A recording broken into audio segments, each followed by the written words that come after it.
얹혀 사는 주제에 이제는 돈까지 달라고요? 며느리 서연의 차가운 목소리가 식탁에 쨍그랑 울려 퍼졌습니다. 평생 모은 재산을 아들에게 물려주고 헌신적인 살림꾼으로 살아온 윤희정 여사에게 돌아온 대답은 무릎 수술비를 내달라는 말에 대한 견멸과 분노였습니다. 서연아, 그게 아니라 여기 무릎이. 서연이에게 무릎을 보여주려 서연이 어깨에 손을 올린 순간 어디 제 몸에 손을 대어? 번개처럼 움직인 며느리의 손이 윤희정의 뺨을 강타했습니다. 찰싹? 윤희정은 충격과 모멸감에 눈물이 주르륵 흘러내렸습니다. 윤희정은 그 순간 깨달았습니다. 자신이 평생 쌓아 올린 모든 것이 두 사람에게는 그저 착취할 수 있는 수단이었다는 것을. 아들과 며느리는 짐이었던 어머니를 남겨두고 떠들썩하게 크루즈 여행을 떠났습니다. 텅 빈 식탁에 홀로 남겨진 윤희정. 뺨의 고통보다 더 시린 배신감에 떨리는 손으로 전화기를 들었습니다. 김비서, 내가 사준 이 집 당장 팔아버려. 이 무릎 통증이 평화로운 노년을 앗아간 것이 아니라 복수의 시작이었음을 아무도 예상하지 못했습니다. 오늘의 사연 시작합니다.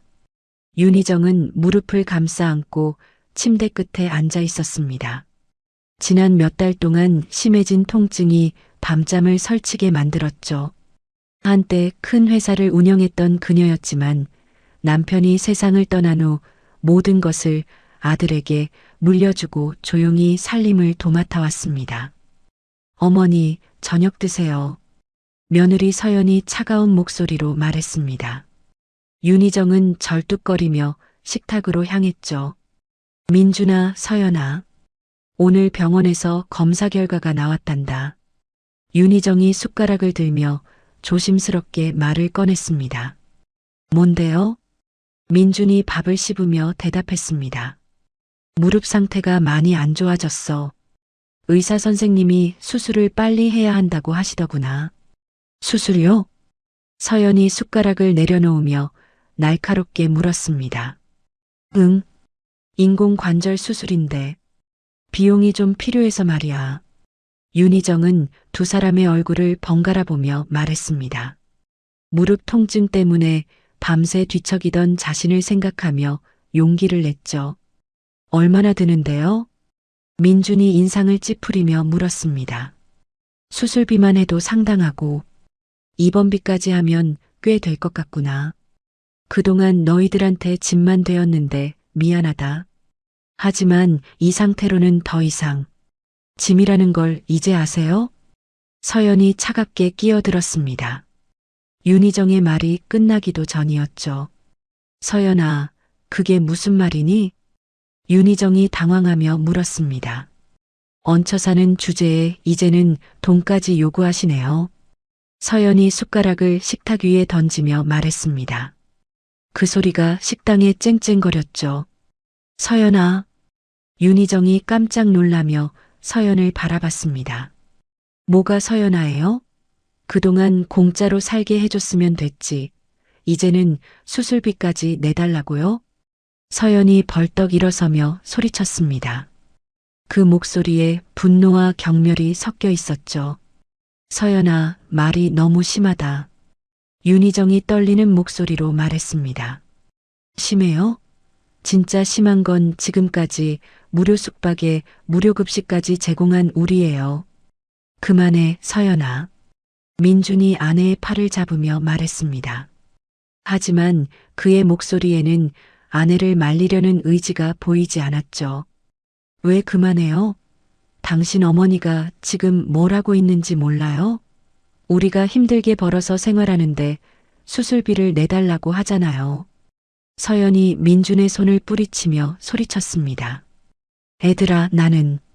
윤희정이 눈물을 참으며 말을 시작했습니다. 어머니도 참 대단하세요. 지금까지 우리 돈으로 먹고 살면서 이제는 당당하게 돈을 요구하시네요. 민준이 젓가락을 내려놓으며 차가운 목소리로 말했습니다. 윤희정은 믿을 수 없다는 표정으로 아들을 바라봤죠. 민준아, 너도 그렇게 생각하니? 당연하죠. 어머니가 그동안 우리한테 얼마나 의존하셨는데요. 민준이 팔짱을 끼며 대답했습니다. 윤희정의 가슴이 무너져 내렸습니다. 자신이 평생 모은 재산을 모두 아들에게 물려주고 아들 부부를 위해 살림까지 도맡아 했던 지난 날들이 떠올랐죠. 그래도 나는 너희 어머니야. 수술을 안 하면 걷지도 못하게 될 수 있어. 윤희정이 애원하는 목소리로 말했습니다. 그럼 어떻게 하라고요? 우리가 지금 여유가 있어 보여요? 서연이 두 손을 허리에 짚고 말했습니다. 서연아, 제발. 제발이요? 지금 누가 누구한테 제발이라고 해요? 서연이 윤희정에게 한 걸음 다가섰습니다. 우리는 다음 주에 부모님들과 크루즈 여행을 가기로 했어요. 그런데 갑자기 수술비를 내달라고요? 크루즈 여행? 윤희정이 어리둥절하게 물었습니다. 네, 크루즈 여행이요. 그것도 돈이 얼마나 드는지 아세요? 민준이 팔짱을 낀 채 말했습니다. 그럼 그 여행을 조금 미루면. 미뤄요? 왜 우리가 미뤄야 해요? 서연이 소리치며 윤희정에게 더 가까이 다가섰습니다. 지금까지 참고 살았는데 이제는 하다 돈까지 요구하시네요. 서연의 손이 번개처럼 움직였습니다. 짝! 윤희정의 뺨에 서연의 손바닥이 내리쳤습니다. 그 충격으로 윤희정의 안경이 바닥으로 떨어졌죠. 서연아. 민준이 놀라는 척하며 말했지만 아내를 말리지는 않았습니다. 윤희정은 뺨을 움켜쥐고 바닥에 떨어진 안경을 바라봤습니다. 안경 렌즈에 금이 가 있었죠. 눈물이 주르륵 흘러내렸습니다. 병원비는 알아서 해결하세요. 그리고 당분간 집안일은 손대지 마세요. 우리 없는 동안 말이에요. 서연이 차가운 목소리로 말했습니다. 우리는 내일 아침 일찍 떠날 거예요. 돌아올 때까지 조용히 있으세요. 민준이 아내의 어깨를 감싸며 말했습니다. 두 사람은 짐을 챙기러 방으로 들어갔습니다. 윤희정은 홀로 식탁에 앉아 부서진 안경을 주워들었죠. 서연과 민준이 현관문을 나서는 소리가 들렸습니다. 윤희정은 부들부들 떨리는 손으로 휴대폰을 꺼냈습니다. 김비서. 윤희정이 떨리는 목소리로 전화를 걸었습니다. 김태호는 휴대폰이 울리는 소리에 잠에서 깼습니다. 시계를 보니 밤 11시가 넘어 있었죠. 발신자를 확인하고 깜짝 놀랐습니다. 여사님? 김태호가 서둘러 전화를 받았습니다. 김비서, 지금 시간 있니? 윤희정의 목소리가 평소와 달랐습니다. 차갑고 단호한 분노가 느껴졌죠. 네, 언제든지 말씀하세요. 김태호가 침대에서 벌떡 일어나며 대답했습니다. 내일부터 모든 일정을 취소해. 중요한 일이 생겼어. 무슨 일이신지요? 민준이와 서연이한테 준 집들 모두 팔아버려. 윤희정이 냉정하게 말했습니다. 김태호는 깜짝 놀라며 전화기를 꽉 잡았죠. 여사님, 지금 뭐라고 하신 거예요? 강남 아파트부터 시작해서 내가 민준이 명의로 해준 부동산 전부 말이야. 한 푼도 남김없이 회수할 거야. 윤희정의 목소리에 흔들림이 없었습니다. 김태호는 오랫동안 윤희정과 함께 일해왔습니다. 그녀가 이렇게 차가운 목소리를 내는 건 처음 들어봤죠. 여사님, 무슨 일이 있으셨나요? 그 애들이 선을 넘었어. 내가 무릎 수술을 해야 한다고 했더니. 윤희정이 잠시 말을 멈췄습니다. 수술비를 거절했나요? 거절만 한 게 아니야. 서연이가 내 뺨을 때렸어. 김태호가 숨을 크게 들이쉬었습니다. 뺨을 때렸다고요? 얹혀 사는 주제라고 하더군. 민준이도 마찬가지야. 돈까지 요구한다고 말이야. 윤희정이 떨리는 목소리로 말했습니다. 김태호는 즉시 상황을 파악했습니다. 그동안 윤희정이 아들 부부를 위해 얼마나 많은 것을 해줬는지 잘 알고 있었죠. 지금 어디 계세요? 집에 있어. 민준이들은 내일부터 크루즈 여행을 간다고 하더군. 크루즈 여행이요? 그래. 나한테는 수술비도 아깝다면서 자기들은 호화 여행을 떠나는 거야. 윤희정이 웃음을 터뜨렸습니다. 하지만 그 웃음은 서늘했죠. 알겠습니다. 내일 아침부터 바로 시작하겠습니다. 김태호가 단호하게 대답했습니다. 고마워, 김비서. 그리고 시세 차이까지 전부 회수해. 내가 사준 집이니까 당연히 내 것이지. 네, 여사님. 법적으로 문제없이 처리하겠습니다. 명의만 신탁해뒀을 뿐이니까 문제될 게 없어. 그때 내가 왜 그렇게 했는지 지금 알겠더군. 윤희정이 차가운 미소를 지으며 말했습니다. 한편 크루즈 선박에서는 민준과 서연이 화려한 선상 파티를 즐기고 있었습니다. 여보, 이 샴페인 정말 맛있어. 서연이 잔을 기울이며 말했습니다. 그러게. 역시 돈을 제대로 쓰니까 기분이 좋아. 민준이 웃으며 대답했습니다. 서연의 어머니가 다가와 앉았습니다. 서연아, 너희 집 정말 좋더라. 강남 아파트가 그렇게 비싼 줄 몰랐어. 어머니, 그 집 시세가 얼마인지 아세요? 서연이 자랑스럽게 말했습니다. 얼마나 되는데? 지금 시세로 15억은 넘을 거예요. 15억? 서연의 아버지가 놀라며 끼어들었습니다.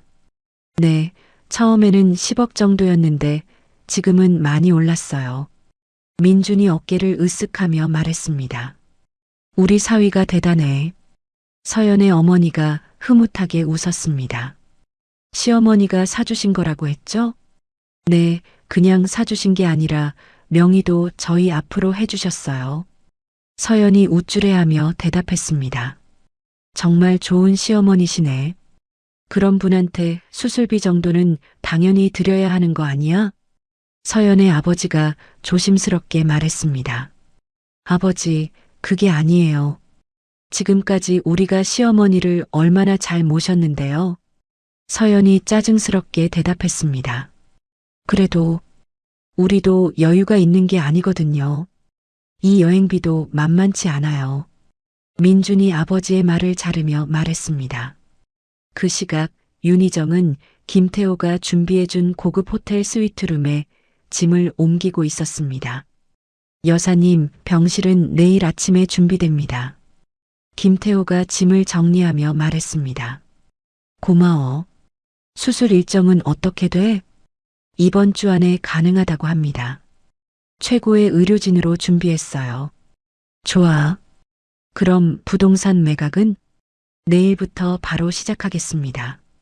부동산 전문가들을 모두 소집했어요. 김태호가 계획을 설명했습니다. 빨리 처리해야 해. 민준이들이 여행에서 돌아오기 전에 모든 걸 끝내고 싶어. 윤희정이 창밖을 바라보며 말했습니다. 네, 반드시 그렇게 하겠습니다. 김비서, 내가 민준이한테 물려준 회사 지분도 알아봐. 회사 지분요? 응. 민준이가 이사로 있는 회사들 말이야. 그 애가 얼마나 무능한지 조사해봐. 윤희정의 눈에 차가운 빛이 돌았습니다. 알겠습니다. 전직 임원들에게 연락해 보겠어요. 그래. 복수는 완벽해야 해. 윤희정이 침대에 앉으며 무릎을 만졌습니다. 아직도 아팠지만 이제는 분노가 더 컸죠. 여사님, 진통제 드시겠어요? 아니야. 이 아픔을 기억하고 싶어. 윤희정이 고개를 저었습니다. 김태호는 윤희정의 단호한 표정을 보며 고개를 끄덕였습니다. 오랫동안 함께 일한 그였지만 이런 모습의 윤희정은 처음 봤죠. 그럼 저는 내일 아침부터 바로 시작하겠습니다. 고마워, 김비서. 이번에는 정말 중요한 일이야. 윤희정이 창밖의 야경을 바라보며 말했습니다. 그 눈에는 복수에 대한 확고한 의지가 담겨 있었죠. 다음 날 오전, 김태호는 부동산 전문가들과 긴급 회의를 열었습니다. 강남 아파트부터 시작하겠습니다. 시세보다 약간 낮게 책정해서 빨리 팔리도록 하세요. 김태호가 서류를 정리하며 말했습니다. 얼마나 낮게 할까요? 부동산 중개인이 물었습니다. 5% 정도면 충분할 겁니다. 너무 의심받지 않을 정도로 말이죠. 알겠습니다. 그런데 소유주 동의는 어떻게 하죠? 그건 제가 알아서 처리하겠습니다. 법적으로 문제없이 진행하세요. 김태호가 단호하게 대답했습니다. 한편 크루즈 선박에서 민준의 휴대폰이 울렸습니다. 여보, 누구야? 서연이 선글라스를 쓰고 누워있으며 물었습니다. 김비서네. 뭔 일이겠어? 민준이 귀찮다는 듯이 전화를 받았습니다. 네, 김비서. 도련님, 급한 일이 있어서 연락드렸습니다. 김태호의 목소리가 들렸습니다. 급한 일? 지금 휴가 중인데 무슨 급한 일이야? 민준이 짜증스럽게 대답했습니다. 부동산 관련해서 서명이 필요한 서류가 있습니다. 부동산? 무슨 부동산? 강남 아파트 관련 서류인데요. 아, 그건 나중에 해. 지금은 바빠. 민준이 전화를 끊으려 했습니다.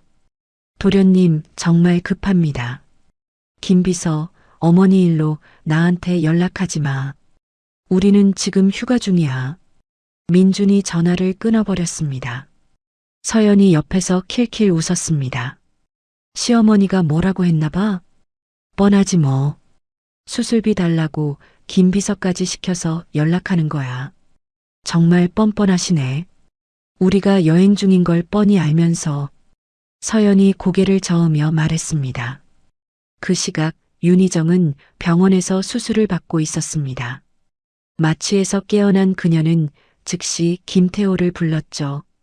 김비서, 어떻게 됐어? 윤희정이 침대에 누운 채 물었습니다.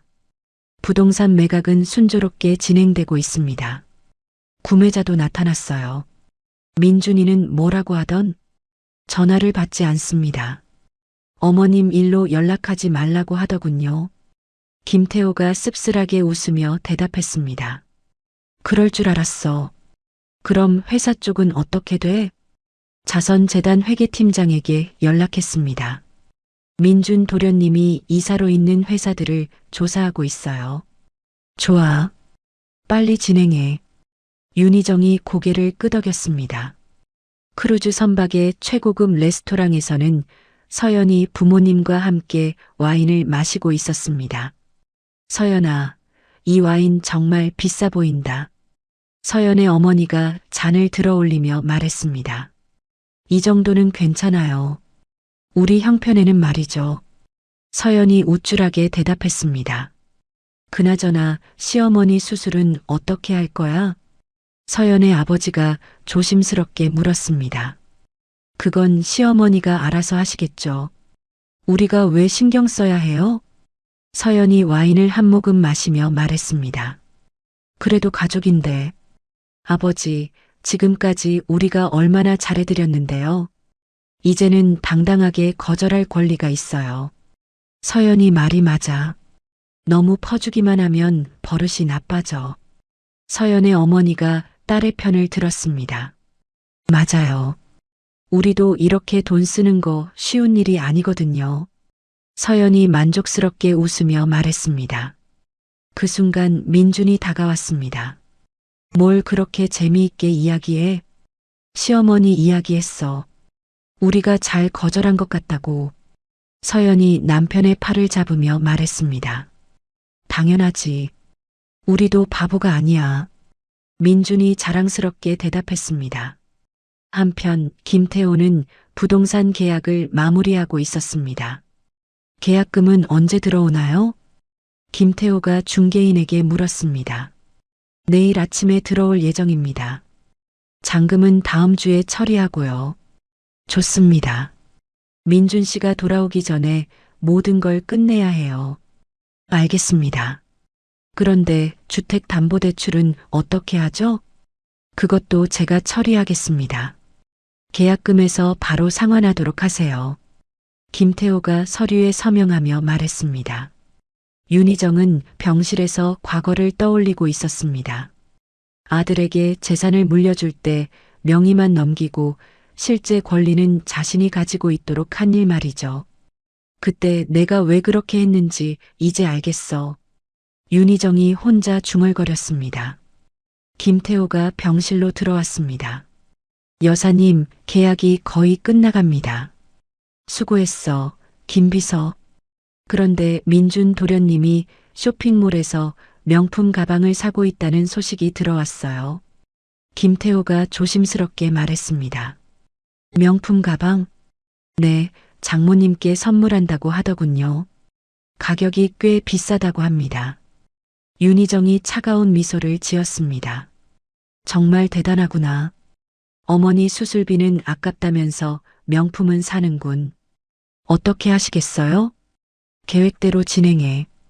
이제 되돌릴 수 없어. 윤희정이 단호하게 말했습니다. 김태호는 윤희정의 표정을 보며 고개를 끄덕였습니다. 이제 정말 시작이었죠. 여사님, 회사 조사 결과도 곧 나올 예정입니다. 좋아.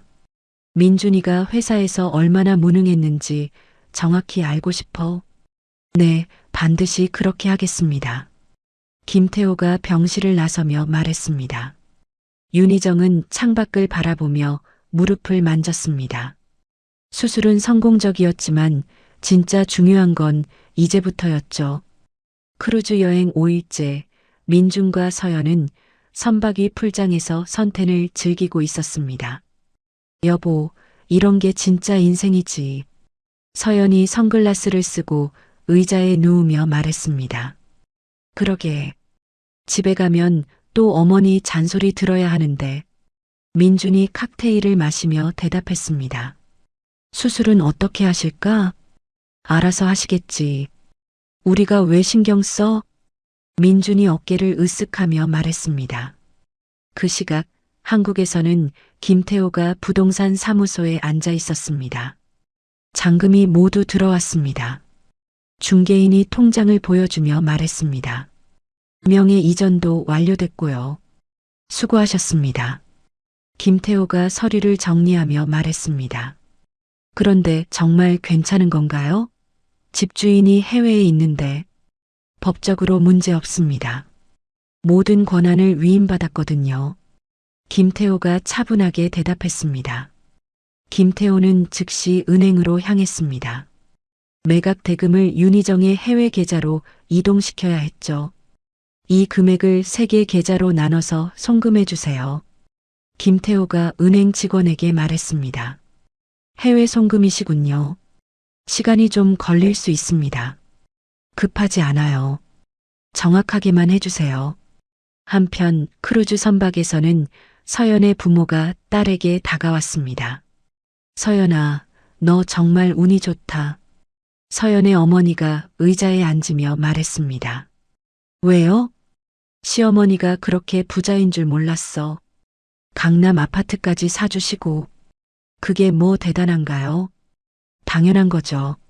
서연이 시원한 음료를 마시며 대답했습니다. 당연하다니? 저희가 그동안 얼마나 잘해드렸는데요. 그 정도는 해주셔야죠. 서연이 당연하다는 듯이 말했습니다. 그래도 15억짜리 아파트인데. 서연의 아버지가 감탄하며 말했습니다. 아버지, 역시 돈 있는 엄마가 최고예요. 서연이 킬킬 웃으며 말했습니다. 그런데 수술비 정도는 줘도 되지 않을까? 아버지, 또 그런 소리 하세요? 우리도 여유가 없다고 했잖아요. 서연이 짜증스럽게 대답했습니다. 그 순간 윤희정은 병실에서 물리치료를 받고 있었습니다. 여사님, 회복이 정말 빨라요. 물리치료사가 감탄하며 말했습니다. 고마워요. 빨리 나아야 할 일이 있어서요. 윤희정이 미소 지으며 대답했습니다. 물리치료가 끝나자 김태호가 노트북을 들고 들어왔습니다. 여사님, 전직 임원들과 화상회의 준비됐습니다. 좋아. 바로 시작하자. 윤희정이 침대에 앉으며 말했습니다. 노트북 화면에 3명의 남자가 나타났습니다. 여사님, 오랜만입니다. 한 임원이 인사했습니다. 고마워요. 바쁜 시간에 시간 내줘서. 민준 도련님 관련 자료를 정리했습니다. 다른 임원이 서류를 들어보이며 말했습니다. 어떤 내용이죠? 독단적인 결정으로 회사에 손해를 끼친 사례들입니다. 구체적으로 말해보세요. 윤희정이 진지하게 물었습니다. 지난해 신규 사업 투자건에서 이사회 결정을 무시하고 단독으로 계약을 체결했습니다. 그 결과는 3억 원의 손실이 발생했습니다. 윤희정의 표정이 차가워졌습니다. 다른 사례도 있나요? 네, 여러 건이 있습니다. 모두 문서로 정리해뒀어요. 좋아요. 그 자료들을 모두 법무팀에 넘겨주세요. 알겠습니다. 화상회의가 끝나자 김태호가 다른 소식을 전했습니다. 여사님, 아파트 열쇠도 새 주인에게 넘겨줬습니다. 비밀번호는 이미 변경했어요. 그리고 공과금과 인터넷, 케이블 모두 해지했습니다. 윤희정이 만족스럽게 고개를 끄덕였습니다. 그 시각 민준의 휴대폰에 문자가 도착했습니다. 여보, 뭐야? 서연이 옆에서 물었습니다. 은행에서 온 문자네. 주택담보대출이 전액 상환됐다고 해. 민준이 휴대폰을 보며 말했습니다. 전액 상환? 해외 결제 오류겠지 뭐. 나중에 확인해 봐야겠어. 민준이 별 신경 쓰지 않는다는 듯이 말했습니다. 그런 것 같네. 여행 중이니까 이상한 메시지가 올 수도 있지. 서연이 동의하며 말했습니다. 그때 서연의 친구에게서 전화가 왔습니다. 서연아, 너 시어머니 수술 받으셨다며? 응, 무릎 수술인가 뭔가 받으셨대. 서연이 대수롭지 않게 대답했습니다. 괜찮으셔? 괜찮을 거야. 뭐 큰 수술도 아니고. 그런데 너는 여행 중이야? 응, 크루즈 타고 있어. 정말 좋아. 서연이 자랑스럽게 말했습니다. 시어머니 수술하시는데 여행을 가도 돼? 왜 안 돼? 우리가 뭘 도와드릴 수 있는 것도 아니고. 서연이 짜증스럽게 대답했습니다. 그래도 뭐야? 미리 계획된 여행인데 왜 취소해야 해? 서연이 목소리를 높였습니다. 전화를 끊은 서연은 기분이 나빠졌습니다. 뭐 때문에 기분이 안 좋아? 민준이 물었습니다. 친구가 괜한 소리 하네. 시어머니 수술 때문에 여행을 취소하라고. 말도 안 되는 소리야. 우리가 뭘 할 수 있다고. 민준이 아내의 편을 들었습니다. 한편 윤희정은 김태호로부터 최종 보고를 받고 있었습니다. 여사님, 모든 절차가 완료됐습니다. 정말? 네, 이제 되돌릴 수 없는 상황입니다. 김태호가 서류를 정리하며 말했습니다. 민준이들이 언제 돌아와? 모레입니다. 그럼 모레가 되면 모든 걸 알게 되겠군. 윤희정이 차가운 미소를 지었습니다. 그런데 정말 괜찮으실까요? 김태호가 조심스럽게 물었습니다. 괜찮을 게 뭐가 있어? 내가 내 재산을 회수한 건데. 그렇긴 하지만. 김비서, 내가 지금까지 얼마나 잘해줬는데 뺨을 맞아야 했겠어? 윤희정의 목소리에 분노가 섞여 있었습니다. 죄송합니다. 이제 진짜 교육을 시켜줘야 해. 윤희정이 창밖을 바라보며 말했습니다. 김태호는 윤희정의 단호한 표정을 보며 고개를 끄덕였습니다. 이제 정말 시작이었죠. 열흘간의 크루즈 여행을 마친 민준과 서연은 인천공항에 도착했습니다. 두 사람은 설레는 마음으로 택시에 올라탔죠. 여보, 집에 가면 뭐부터 할까? 서연이 명품 쇼핑백을 정리하며 물었습니다. 일단 샤워부터 하고 싶어. 역시 우리 집이 최고야. 민준이 흐뭇하게 웃으며 대답했습니다. 시어머니는 어떻게 지내셨을까? 뭐 어떻게 지내셨겠어. 조용히 있으셨겠지. 민준이 무관심하게 말했습니다. 택시가 강남 아파트 앞에 도착했습니다. 민준이 짐을 들고 현관으로 향했죠. 이상하네. 민준이 현관문 앞에서 멈춰 섰습니다. 뭐가 이상해? 서연이 뒤따라오며 물었습니다. 비밀번호가 안 열려. 민준이 다시 숫자를 눌러봤습니다. 하지만 여전히 삐빅 소리만 났죠. 제대로 누른 거야? 당연히 제대로 눌렀지. 12억 3,456만 7,890. 민준이 다시 한번 천천히 눌러봤습니다. 왜 안 열리지? 서연이 당황하며 말했습니다. 그때 서연의 눈에 현관문 옆 벽에 붙은 종이가 보였습니다. 여보, 저기 뭐가 붙어 있어? 뭐? 민준이 고개를 돌려봤습니다. 거기에는 내용 증명이 붙어 있었죠. 이게 뭐야? 서연이 종이를 떼어내며 읽기 시작했습니다. 아파트 매매 계약서? 매매 계약서가 왜 여기 붙어 있어? 민준이 서연의 어깨 너머로 내용을 보았습니다. 그 순간 두 사람의 얼굴이 하얗게 변했습니다. 계약서에는 분명히 민준의 서명이 찍혀 있었죠. 이게 무슨 일이야? 서연이 떨리는 목소리로 물었습니다. 나는 이런 계약 한 적 없어. 민준이 소리쳤습니다. 그럼 이 서명은 뭐야? 분명히 당신 서명이잖아. 서연이 히스테리를 부리며 말했습니다. 서연은 당황한 채로 휴대폰을 꺼내 부동산 중개인에게 전화를 걸었습니다. 여보세요? 저 서연인데요. 우리 집이 팔렸다고 나와 있는데 이게 무슨 일이에요? 아, 서연 씨. 네, 계약이 완료됐습니다. 중개인이 대답했습니다. 완료됐다니요? 우리는 팔 생각이 없었는데요. 김태호 씨가 모든 권한을 위임받아서 처리했다고 하던데요. 김태호요? 서연이 민준을 바라봤습니다. 네, 윤희정 여사님의 비서분이시죠. 모든 서류가 완벽했어요.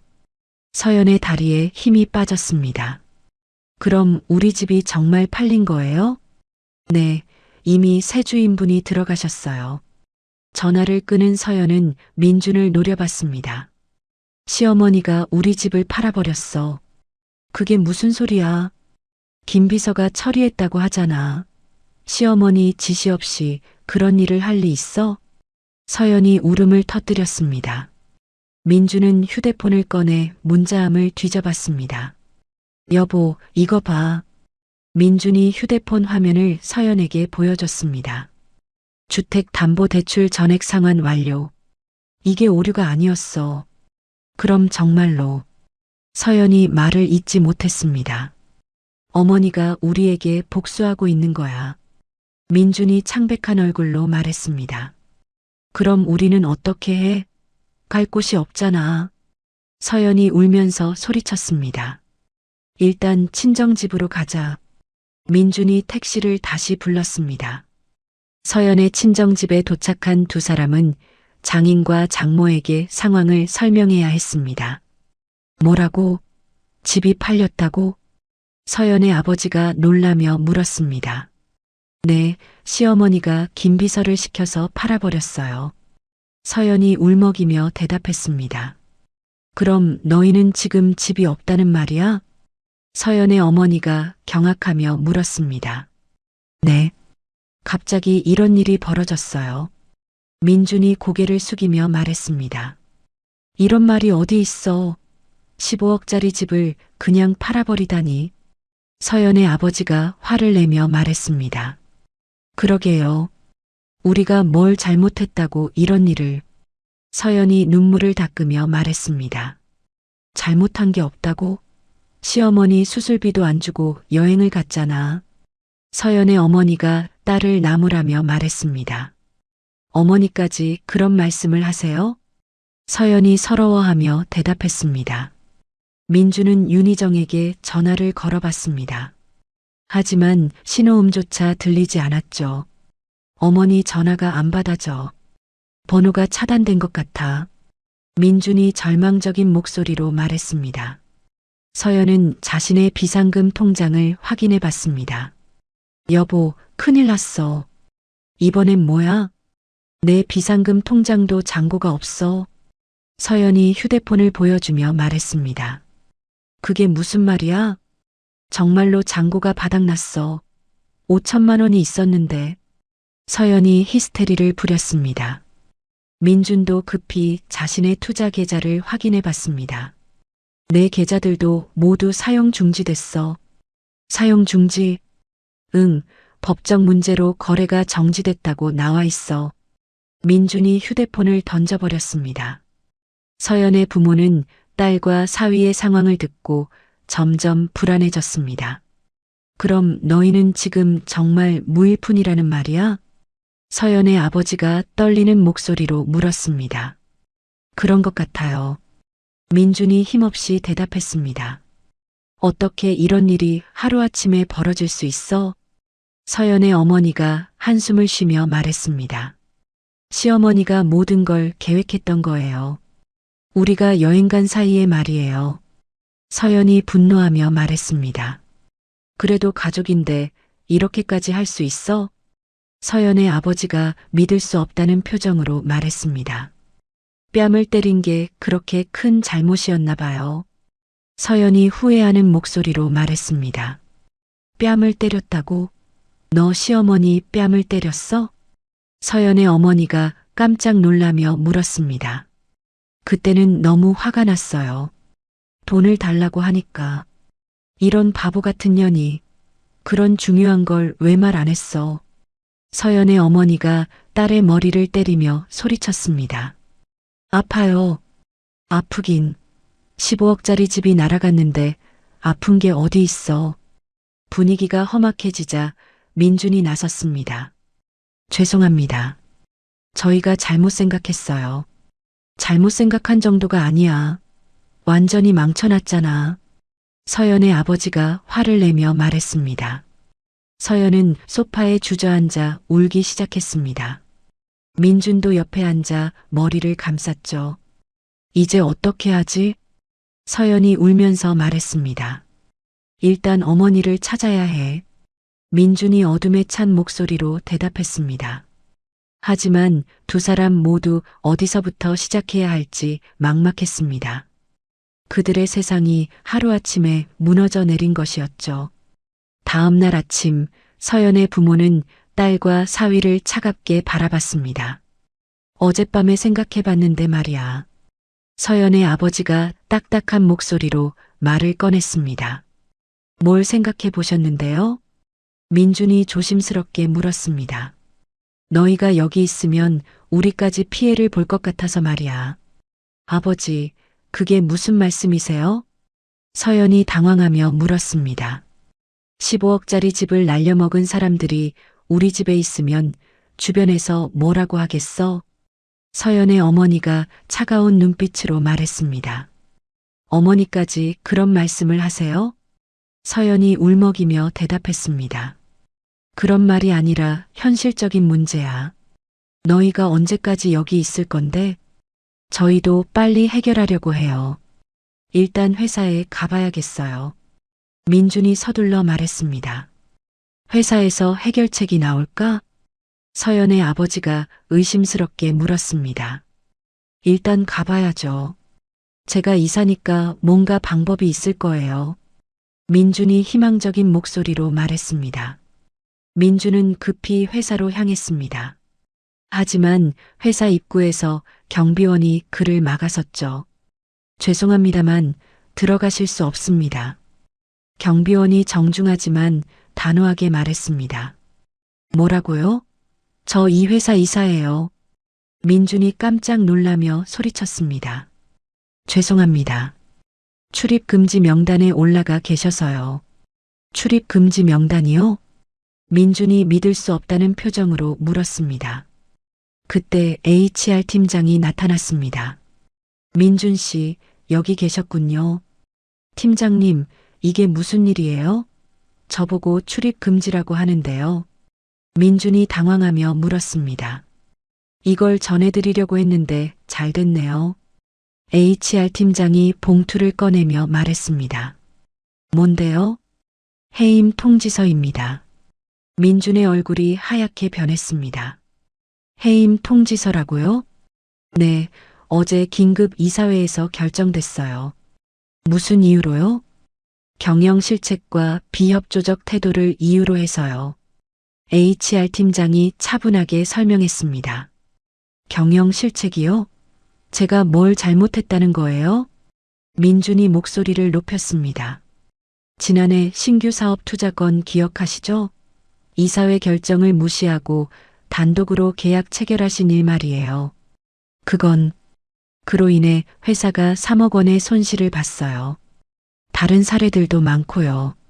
민준이 할 말을 잃었습니다. 그런 일들이 문제가 될 줄은 꿈에도 생각하지 못했죠. 그래도 이렇게 갑자기 해임하는 건 부당해요. 법적으로 문제없이 처리됐어요. 자세한 내용은 통지서에 나와 있으니까 확인해 보세요. HR 팀장이 봉투를 민준의 손에 쥐어주고 돌아섰습니다. 민준은 회사 앞에서 멍하니 서 있었습니다. 이 모든 일이 어머니 윤희정의 치밀한 계획이었다는 걸 깨달았죠. 한편 서연은 친정집에서 어머니의 차가운 시선을 받고 있었습니다. 서연아, 너 정말 한심하다. 서연의 어머니가 팔짱을 끼고 말했습니다. 어머니, 그런 말씀하지 마세요. 서연이 풀이 죽은 목소리로 대답했습니다. 그런 말하지 말라고? 15억을 날려먹고도 그런 소리 해?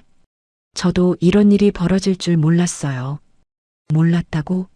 시어머니 뺨을 때리면서 몰랐다고? 서연의 어머니가 화를 내며 말했습니다. 그 순간 TV에서 뉴스가 나왔습니다.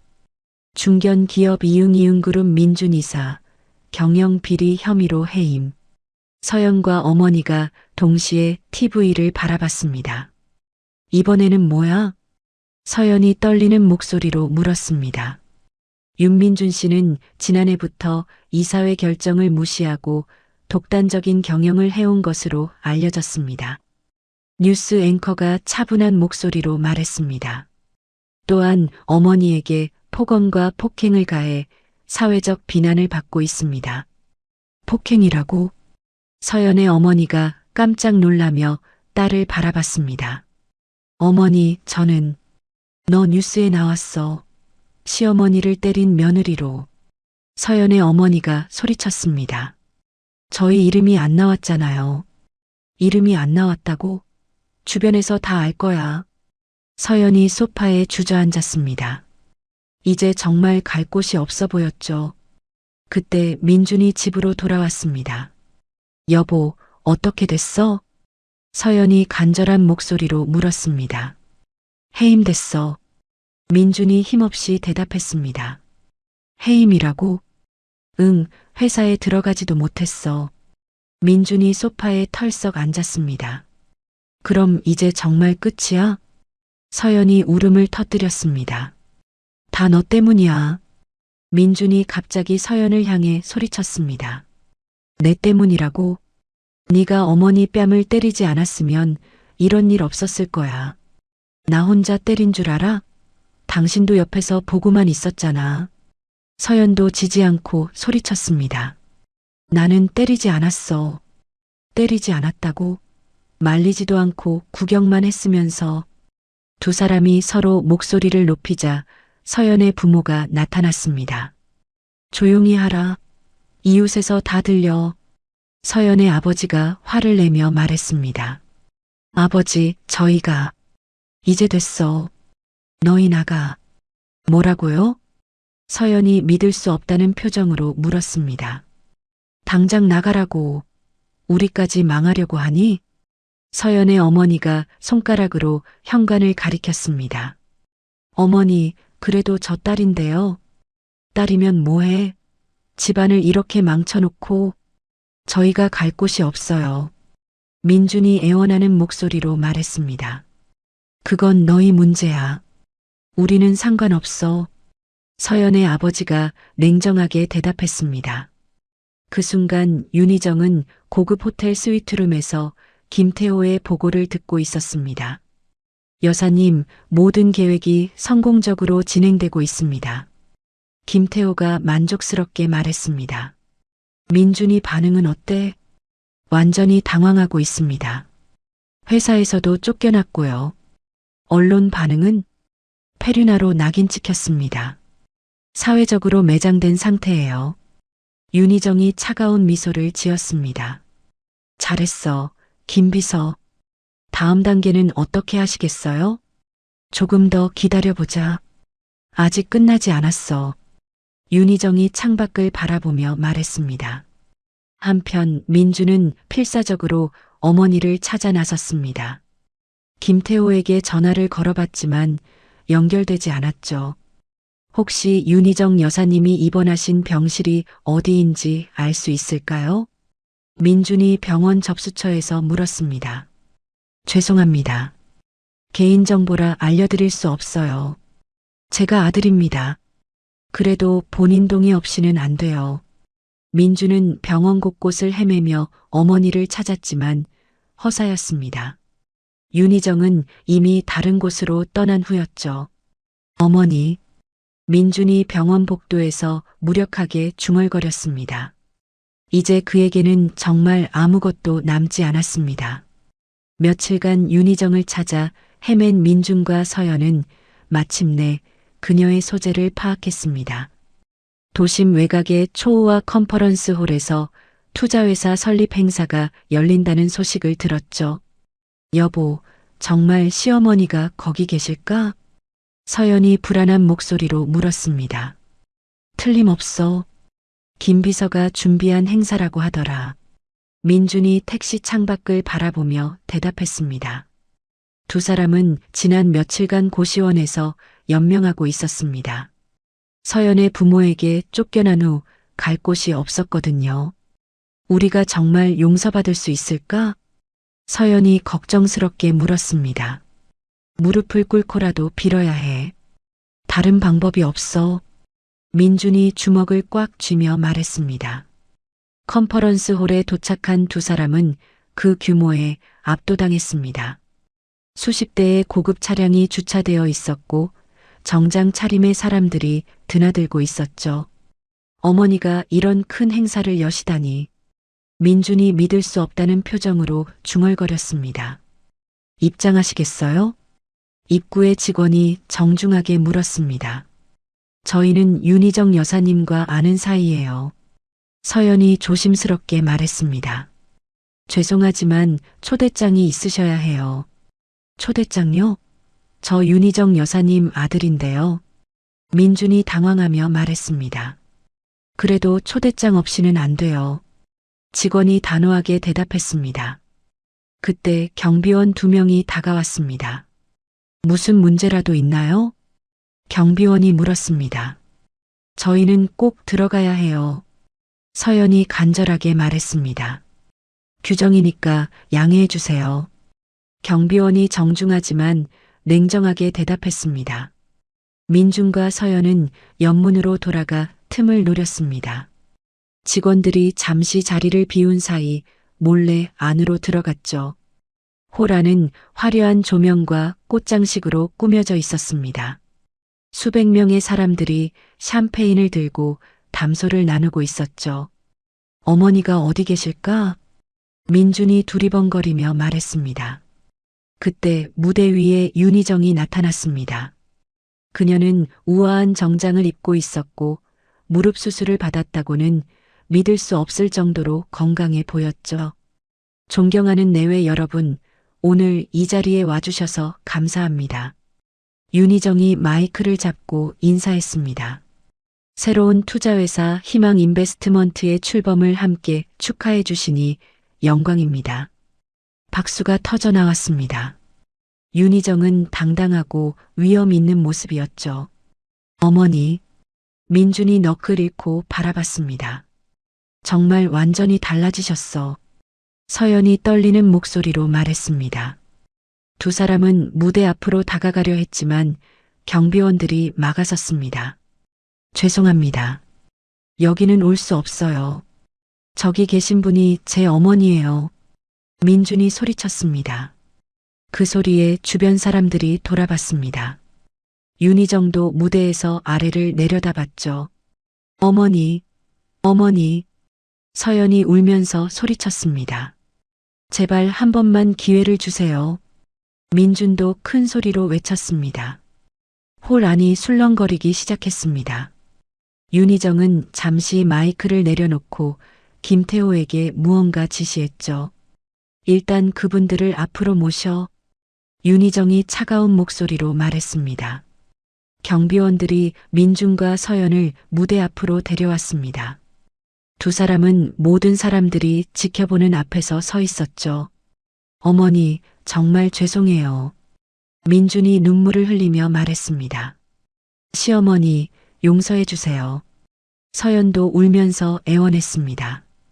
윤희정은 무대에서 내려와 두 사람 앞에 섰습니다. 그 모습은 과거의 연약한 시어머니가 아니었죠. 민준아, 서연아. 윤희정이 차가운 목소리로 부르자 두 사람이 무릎을 꿇었습니다. 어머니, 저희가 잘못했어요. 제발 용서해 주세요. 민준이 바닥에 이마를 대며 빌었습니다. 시어머니, 정말 죄송해요. 다시는 그런 일 없을 거예요. 서연도 똑같이 절하며 울었습니다. 용서? 윤희정이 냉소적으로 웃었습니다. 내가 무릎 수술을 해야 한다고 했을 때 너희는 뭐라고 했지? 어머니, 얹혀 사는 주제라고 했지? 돈까지 요구한다고 했고? 윤희정의 목소리에 분노가 섞여 있었습니다. 주변 사람들이 웅성거리기 시작했습니다. 그리고 서연아, 네가 내 뺨을 때렸을 때 어떤 기분이었을까? 서연이 더욱 바닥에 엎드렸습니다. 죄송해요. 정말 죄송해요. 죄송하다고? 그때는 크루즈 여행이 더 중요했잖아. 윤희정이 차갑게 말했습니다. 명품 가방 사는 돈은 있으면서 어머니 수술비는 없다고 했지? 주변에서 탄식 소리가 들렸습니다. 시어머니, 정말 잘못했어요. 제발 한 번만. 서연이 울부짖으며 말했습니다. 한 번만? 네가 내 뺨을 때릴 때는 한 번만이라고 생각했어? 윤희정이 서연을 내려다보며 말했습니다. 어머니, 저희가 집도 없고 갈 곳도 없어요. 민준이 매달리듯 말했습니다. 집이 없다고? 그 집은 애초에 내 집이었어. 너희 명의로 해준 것뿐이야. 그래도 어머니, 그래도 뭐, 내가 평생 모은 재산을 다 물려주고도 뺨을 맞아야 했어? 윤희정의 목소리가 홀 전체에 울려 퍼졌습니다. 사람들이 민준 부부를 향해 경멸의 시선을 보냈습니다. 민준아, 네가 회사에서 얼마나 무능했는지 알고 있어? 어머니, 이사회 결정도 무시하고 독단적으로 행동해서 회사에 손해를 끼쳤지? 민준이 대답하지 못했습니다. 이제야 그 대가를 치르는 거야. 윤희정이 단호하게 말했습니다. 시어머니, 정말 마지막이에요. 제발 도와주세요. 서연이 희정의 다리를 붙잡으며 울었습니다. 윤희정은 서연의 손을 조용히 떼어냈습니다.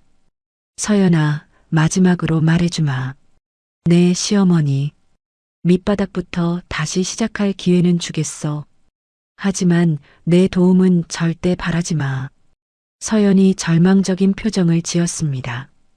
그리고 다시는 내 앞에 나타나지 마. 너희는 이제 남이야. 윤희정이 최종 선언을 했습니다.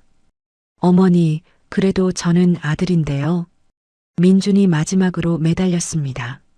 아들? 어머니 뺨을 때리는 걸 구경만 한 사람이 아들이야? 윤희정이 차갑게 물었습니다. 민준이 더 이상 할 말이 없었습니다. 김비서, 이분들을 밖으로 모셔다 드려. 윤희정이 김태호에게 지시했습니다. 네, 여사님. 김태호가 경비원들에게 신호를 보냈습니다. 어머니, 어머니. 민준과 서연이 끌려나가며 소리쳤습니다. 하지만 윤희정은 돌아보지 않았습니다. 죄송합니다, 여러분. 개인적인 일로 소란을 피웠네요. 윤희정이 다시 마이크를 잡고 말했습니다. 이제 진짜 새로운 시작을 하겠습니다. 박수가 다시 터져나왔습니다. 윤희정은 당당하게 미소 지으며 행사를 이어갔죠. 밖으로 나온 민준과 서연은 서로를 바라보며 울었습니다. 이제 정말 아무것도 남지 않았다는 걸 깨달았거든요. 이제 어떻게 하지? 서연이 절망적인 목소리로 물었습니다. 모르겠어. 정말 모르겠어. 민준이 고개를 떨어뜨리며 대답했습니다. 두 사람은 컨퍼런스홀 앞에서 망연자실하게 서 있었습니다. 그들의 삶이 완전히 무너져 내린 순간이었죠. 다음 날 오후 윤희정은 김태호가 마련해준 도심 외곽의 대저택을 둘러보고 있었습니다. 넓은 정원과 고즈넉한 분위기가 마음에 들었죠. 여사님, 이곳이 마음에 드시나요? 김태호가 조심스럽게 물었습니다. 아주 좋아.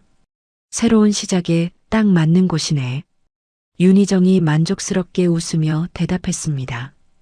그럼 이곳에서 재단 업무를 보시겠어요? 응. 의료 소외계층을 위한 재활병원부터 시작해보자. 윤희정이 창밖 정원을 바라보며 말했습니다. 한편 민준과 서연은 작은 고시원 방에서 구인 광고를 보고 있었습니다. 여보, 이 식당 아르바이트는 어때? 서연이 신문을 가리키며 물었습니다. 시급이 너무 적어. 이걸로 어떻게 살아? 민준이 한숨을 쉬며 대답했습니다. 그래도 이래야 먹고 살지. 서연의 목소리에 절망감이 묻어났습니다. 내가 이럴 줄 알았으면 이제 와서 후회해도 소용없어. 서연이 차갑게 말했습니다. 두 사람 사이의 대화는 점점 냉랭해졌습니다. 서로를 원망하는 마음이 커져갔거든요. 그 시각 서연의 부모는 동네 사람들의 수군거림에 시달리고 있었습니다. 여보, 나가기가 창피해. 서연의 어머니가 남편에게 말했습니다. 그러게 말이야. 온 동리가 다 아는 것 같아. 서연의 아버지가 고개를 저으며 대답했습니다. 사위가 폐륜하라고 뉴스에까지 나왔으니까 서연이한테 전화나 해볼까? 안 돼. 우리까지 망하고 싶어? 서연의 어머니가 단호하게 말했습니다. 그래도 딸인데. 딸이라고 해서 뭐해? 집안을 이렇게 망쳐놓고. 두 사람은 결국 딸과 연락을 끊기로 했습니다. 한편 김태호는 윤희정의 지시를 받고 있었습니다. 김비서, 민준이들 생활은 어때? 윤희정이 차를 마시며 물었습니다. 많이 힘들어하는 것 같습니다. 그래도 굶어 죽을 정도는 아니지? 네, 아르바이트를 구해서 최소한의 생활은 하고 있어요. 김태호가 보고했습니다. 자선단체를 통해서 소액이라도 지원해줘. 정말 그렇게 하시겠어요? 김태호가 놀라며 물었습니다. 그래도 내 아들이야. 굶어 죽게 놔둘 수는 없지. 윤희정이 창밖을 바라보며 말했습니다. 하지만 익명으로 해. 내가 도와준다는 걸 알면 안 돼. 알겠습니다. 김태호가 고개를 끄덕였습니다. 몇 달 후 윤희정은 무릎 재활을 완전히 마쳤습니다. 의사 선생님, 정말 완치된 건가요? 윤희정이 병원에서 물었습니다. 네, 완벽하게 회복되셨어요. 앞으로는 아무 문제 없으실 겁니다. 의사가 웃으며 대답했습니다. 고마워요. 덕분에 새로운 시작을 할 수 있게 됐네요. 윤희정이 진심으로 감사 인사를 했습니다. 그런데 재활병원 설립 계획은 어떻게 되셨어요? 순조롭게 진행되고 있어요. 내년에는 개원할 수 있을 것 같아요. 윤희정의 목소리에 자신감이 넘쳤습니다.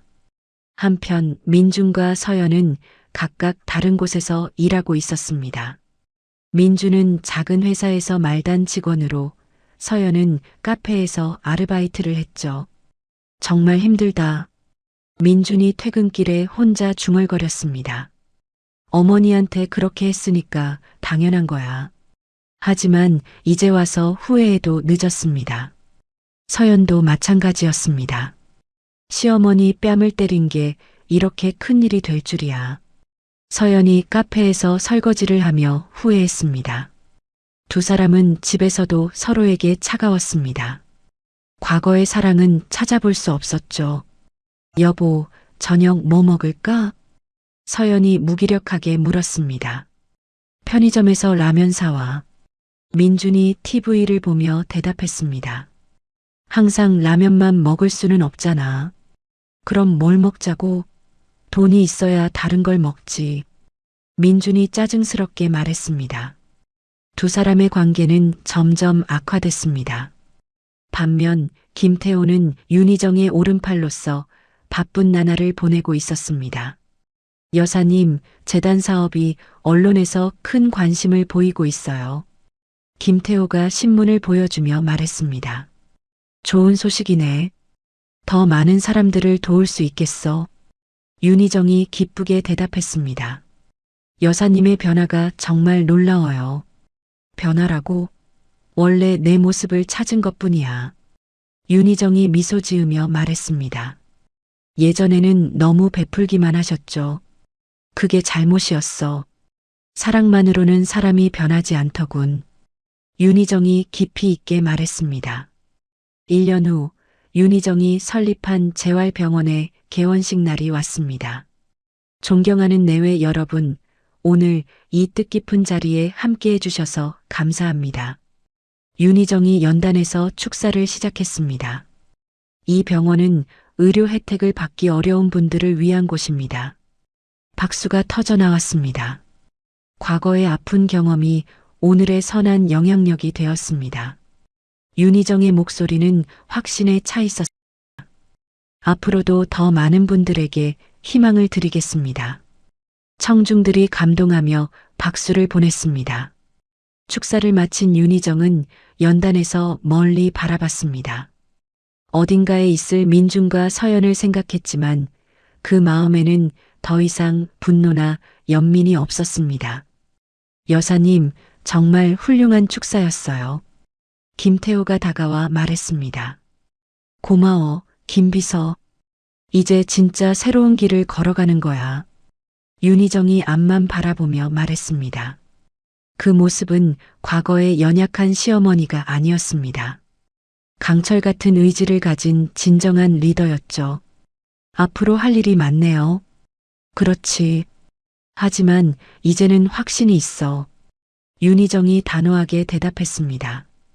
그녀의 눈에는 오직 앞으로 나아갈 새로운 길에 대한 확고한 결의만이 담겨 있었습니다. 윤 여사는 고통의 끝에서 비로소 진정한 자신을 되찾았습니다.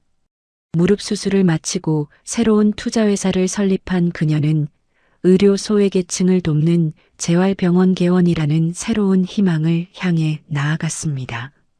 어쩌면 뺨을 맞고 느꼈던 그 모멸감은 그녀에게 과거의 굴레를 끊고 새 인생을 살라는 마지막 신호였을지도 모릅니다. 부모의 재산은 다시 쌓을 수 있지만 자식의 배신으로 금이 간 마음은 회복되지 않는다는 것을 이 이야기는 보여줍니다. 이제 윤 여사는 과거를 뒤로하고 강인하고 당당한 리더로서 제2의 삶을 시작했습니다. 이야기를 끝까지 들어주신 분이 계시다면 어디에서 듣고 계신지 지역을 댓글로 남겨주세요. 제가 감사 인사드리겠습니다. 구독도 꼭 부탁드립니다. 감사합니다.